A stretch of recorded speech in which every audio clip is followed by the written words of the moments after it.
Hello everyone and welcome back to my channel. So let's continue with the solution, explanation and analysis of questions from UGC NET Public Administration June 2020 exam conducted in the month of November 2020. So we have solved the first 70 questions of paper 2 and now we will be solving question number 71 to 75 in this video, although the serial number can vary from set to set, right?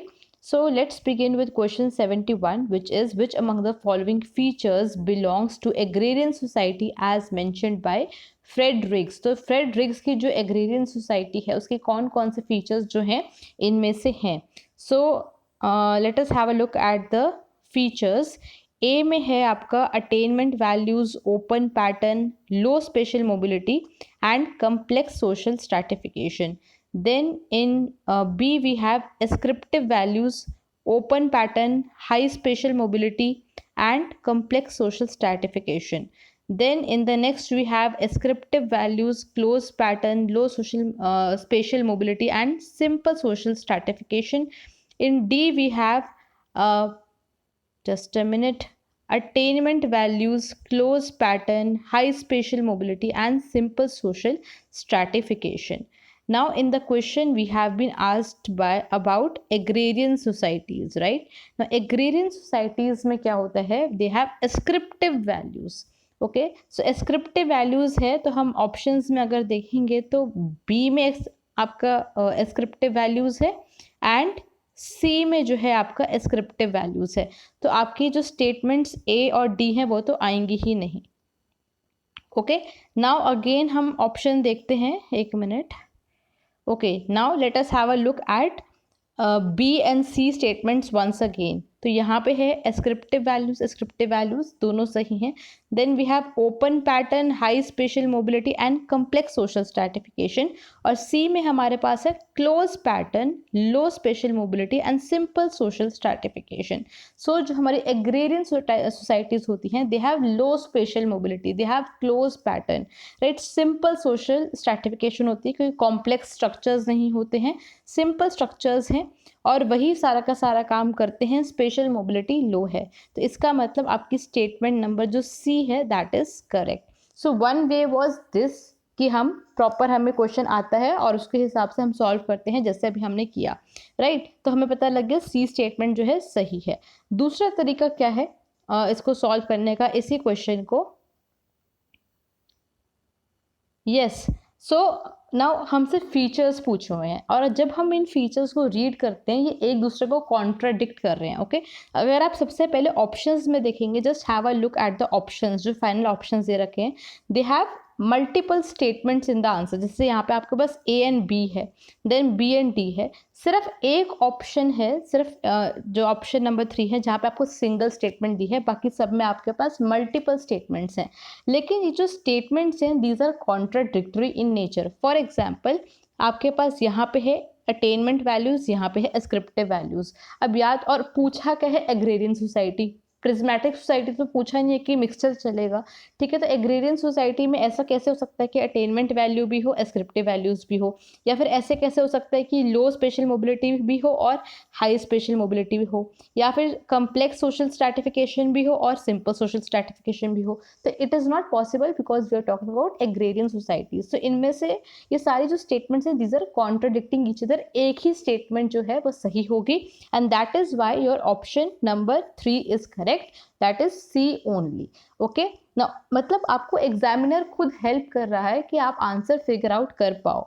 ये question थोड़ा सा tough हो सकता था अगर यहाँ पर जो ऑप्शंस हैं उसमें सिंगल स्टेटमेंट होती. यहाँ पे खाली अगर आपके पास A होता, यहाँ B होता, C होता, then the question would have been a little more difficult. Okay, अगर आपको नहीं आता था. But by giving the options in such manner, the examiner has made it easier for you, more convenient for you to solve this question, right? I hope you got a very good idea how you could have solved this question. Now kahan se hai question? Unit 5 comparative and development administration. Topic is Fred Riggs. Option number 3 is correct. Coming to next question, which of the following concept is interrelated? इनमें से कौन से जो concept हैं आपस में interrelated हैं? Now first is responsibility and control, second is supervision and order, third is accountability and responsibility, and fourth is accountability and control. Now responsibility and control क्या ये इंटर रिलेटेड है? कुछ बात जच नहीं रही है, नॉट लग नहीं रहे, they are not interrelated we can से.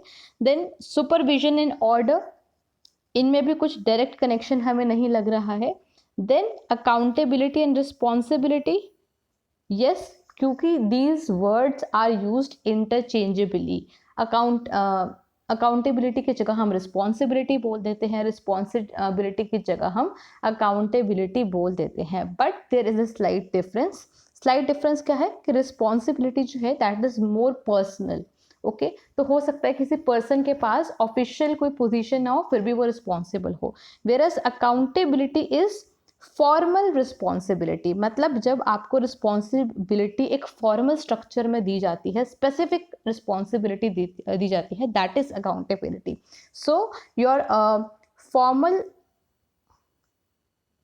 formal and specific responsibility is known as accountability, right? So these are very much interrelated. तो आपका आंसर ऑप्शन नंबर 3 हो जाएगा. फिर भी स्टेटमेंट नंबर 4 क्या है? It is accountability and control. अब कुछ स्टूडेंट्स जो है इसको भी करेक्ट कर सकते हैं, बिकॉज इन मेनी बुक्स जो चैप्टर होता है उसका नाम ही अकाउंटेबिलिटी एंड कंट्रोल होता है. So it sounds perfect to the ears, right? But अगर हम देखें इंटर रिलेटेड है तो अकाउंटेबिलिटी इज फॉर्मल रिस्पॉन्सिबिलिटी, उसको चेक करने के लिए जो मैकेनिज्म है दैट इज कंट्रोल. तो अगर हम आपस में if we compare option number C and 3 and 4, then अगर हम इंटर रिलेशन की बात करें तो option number 3 is more suitable and hence the answer, right? So the question is from unit 3 Indian administration accountability. कुछ स्टूडेंट्स इसको basic principle से भी बोल सकते हैं, बट स्पेसिफिकली अगर हम बात करें, जब हम डिटेल में पढ़ते हैं व्हाट इज अकाउंटेबिलिटी, तो it comes in your unit number 3 and option number 3 is correct. Now next question is then French administrative law is known as. तो फ्रेंच एडमिनिस्ट्रेटिव लॉ को क्या कहा जाता है? Direct question, very easy question, हर किसी को आता होगा. So option are natural justice, droit administrative, constitutional law and fourth is parliamentary law. So the answer is option number 2, droit administrative. इसमें कुछ भी लॉजिक लगाने वाला नहीं था, बिल्कुल सिंपल क्वेश्चन है, डायरेक्ट क्वेश्चन है. आपका क्वेश्चन कहाँ से है? Unit 9 governance and good governance. Topic is administrative law. So basically French administrative law को ही हम ड्राइट एडमिनिस्ट्रेटिव बोलते हैं. Okay, so option number 2 is correct. Nothing more to discuss over here. Then question number 74, in unstructured interview questions are. तो unstructured interview में questions कैसे होते हैं? Question is from your unit 10 research methodology. Topic is interview. तो topic वैसे आपका है methods of data collection, और उसमें एक जो मेथड है दैट इज इंटरव्यू, वहाँ से आपका क्वेश्चन है. ओके, टाइप्स ऑफ इंटरव्यू से. तो अब अनस्ट्रक्चर्ड जो इंटरव्यू है उसमें क्वेश्चंस कैसे होते हैं? सो ऑप्शंस क्या हैं? Predetermined in content and in form, then predetermined in content but not in form, then predetermined in form but not in content, and fourth is predetermined neither in content nor in form. तो मतलब basically दो चीज़ों की यहाँ बात हो रही है कि जो कंटेंट है कि क्या पूछना है, और फॉर्म कैसे पूछना है, वो पहले से प्रीडिटरमाइंड है कि नहीं है, राइट? नाउ दीज क्वेश्चंस हम किसकी बात कर रहे हैं? Unstructured interview.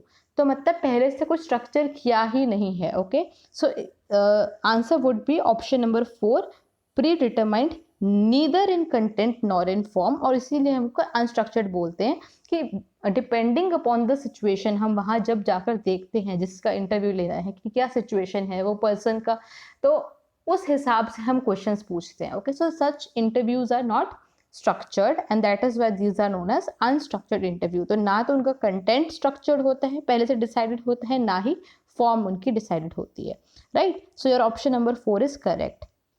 And last question for today is, okay, which of the following opposed politics administration dichotomy?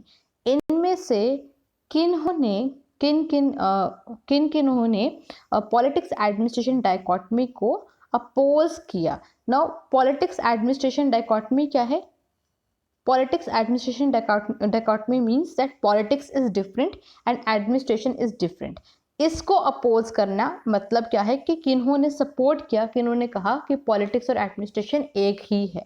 Okay, now options में क्या है, ऑप्शंस मतलब हमें क्या दे रखा है यहाँ पर। So one is classical school, then we have public choice theory, then we have post modern school and then we have critical theory. And options में हमारे पास कोई सिंगल स्टेटमेंट नहीं है, मल्टीपल ऑप्शंस ही हैं, मल्टीपल स्टेटमेंट्स ही दी हुई हैं हर ऑप्शन में। Now first option is classical school. Now हम सबको पता है when we study the evolution और when we study the politics administration dichotomy, okay, evolution अगर हमें क्वेश्चन देखें तो it is from unit 1 introduction to public administration. Topic you can say either it is public politics administration dichotomy, और या फिर हम इसको एवोल्यूशन से भी बोल सकते हैं, right. Now we all know classical thinkers जो थे, क्लासिकल स्कूल ऑफ थॉट जो है पब्लिक एडमिनिस्ट्रेशन, जो पायनियर्स थे, उनको साइंस ऑफ पब्लिक एडमिनिस्ट्रेशन की बात करते हैं, प्रिंसिपल्स की बात करते हैं, जो केम just after the politics administration dichotomy, और उन्होंने पब्लिक एडमिनिस्ट्रेशन डायकोटमी को सपोर्ट किया। Okay, now this is very obvious, ठीक है, because they were searching for principles, एक सेपरेट सब्जेक्ट बनाने की वो कोशिश कर रहे थे, उसको सेपरेटली स्टडी कर रहे थे वो एडमिनिस्ट्रेशन को, राइट। अब हमें क्या पूछा है, अपोज, तो मतलब क्या है कि आपका ए तो बिल्कुल भी नहीं आएगा, राइट। तो ऑप्शंस में जहाँ पर भी ए है हम उसको एलिमिनेट कर देंगे। सो ए आपका यहाँ पर है, यहाँ पर है, यहाँ पर है, दैट मीन्स आपके फर्स्ट 3 ऑप्शंस नहीं होंगे and your option number 4 is correct. Okay, so again you see the examiner himself or herself is giving you the hint. Okay, they want you to clear the exam, और आप इस तरीके से देख सकते हैं कि हमने कैसे एलिमिनेशन मेथड से बहुत कम टाइम में इस क्वेश्चन को कर लिया। Okay, I am explaining to you, that is why थोड़ा टाइम ज़्यादा लगता है। अगर आप खुद सॉल्व करेंगे it would be very much, it will take very less time. Okay, so your answer over here is option number 4, B, C and D. Your public choice theory, postmodern school and your critical theory, they oppose the politics administration dichotomy. Now hence option number 4 is correct. So these were the 5 questions for today.